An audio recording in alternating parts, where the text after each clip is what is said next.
Assalamualaikum warahmatullahi wabarakatuh. Halo everyone. Perkenalkan, nama saya Sepia Hairunisa dengan NIM 2010 11430 dari kelas 08 TPLK 002 jurusan Teknik Informatika Universitas Pamulang. Video ini dibuat sebagai tugas untuk mata kuliah etika profesi yang dibimbing oleh Ibu Intan Kumalasari Eskom Mkom. Tujuan dari video ini adalah untuk memberikan pemahaman tentang fenomena hoax, khususnya kasus yang melibatkan Dinas Pemadam Kebakaran atau biasa disebut dengan Damkar di Makassar yang ditipu oleh seorang pemuda dengan menyebarkan berita palsu tentang kebakaran. Melalui presentasi ini juga saya ingin menganalisa kasus hoax tersebut serta memberikan solusi untuk mencegah penyebaran hoax di masa depan. Selanjutnya saya akan membahas mengenai hoax serta menganalisa kasus hoax yang beredar di media sosial. Secara formal, hoax dapat didefinisikan sebagai informasi yang sengaja dibuat dan disebarkan dengan tujuan menipu dan menyesatkan publik. Hoax dapat berupa berita palsu seperti gambar yang dimanipulasi atau video yang diedit. Penyebaran hoax dapat dilakukan melalui berbagai media seperti media sosial, email, dan pesan singkat. Dampak hoax bisa sangat berbahaya, seperti merusak reputasi seseorang, memicu kerusuhan, bahkan bisa menyebabkan kerugian finansial. Oleh karena itu, penting bagi kita untuk selalu waspada dan kritis terhadap informasi yang diterima, terutama di era digital ini. Jadi itulah pengertian seputar hoax. Selanjutnya saya akan menganalisis kasus hoax yang terjadi di media sosial, yaitu Damkar Makassar kena tipu pemuda sebar hoax kebakaran. Dari lokasi hoax.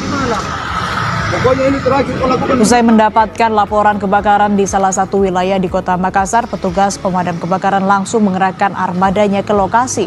Namun sayang, laporan kebakaran tersebut merupakan laporan palsu atau hoax.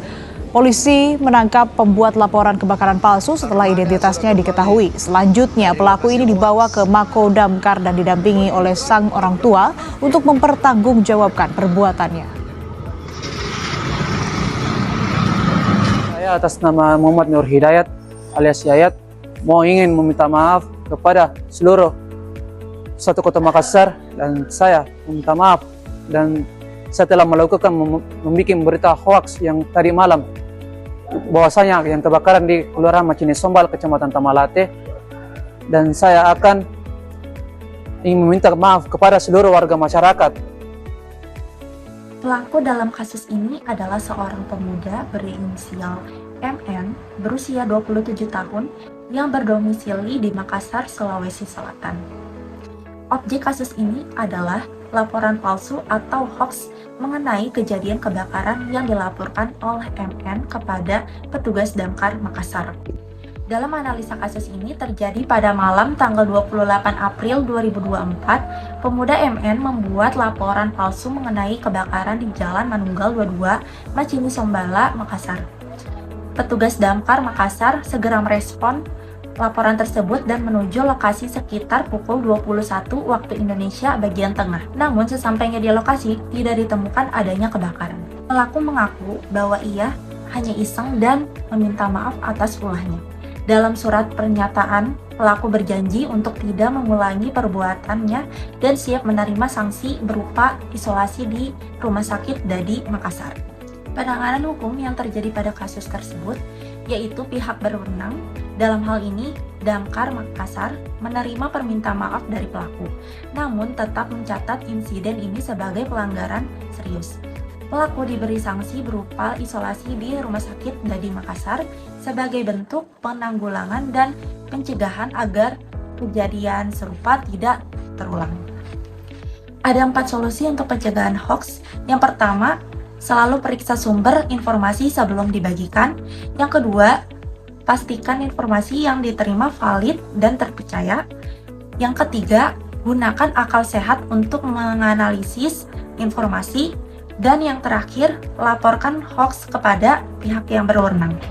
Kesimpulan berdasarkan analisa kasus ini yaitu penyebaran hoax adalah tindakan serius yang dapat menimbulkan kerugian besar meski pelaku mengaku iseng. Dampaknya dapat mengganggu kinerja petugas dan menghambat bantuan darurat. Oleh karena itu, edukasi dan penegakan hukum terhadap penyebaran hoaks harus ditingkatkan.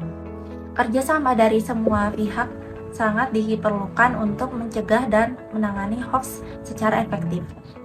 Masyarakat harus lebih bijak dalam menyikapi informasi yang beredar agar tidak mudah terpengaruh oleh berita palsu. Demikian pembahasan mengenai kasus Damkar Makassar yang ditipu oleh hoaks kebakaran. Semoga kita semua dapat lebih bijak dalam menyikapi informasi yang beredar dan tidak mudah terpengaruh oleh berita-berita palsu. Terima kasih atas perhatiannya. Mohon maaf bila ada kesalahan dalam kata-kata dan perbuatan. Wabillahi taufiq wal hidayah. Wassalamualaikum warahmatullahi wabarakatuh. Audio Jungle.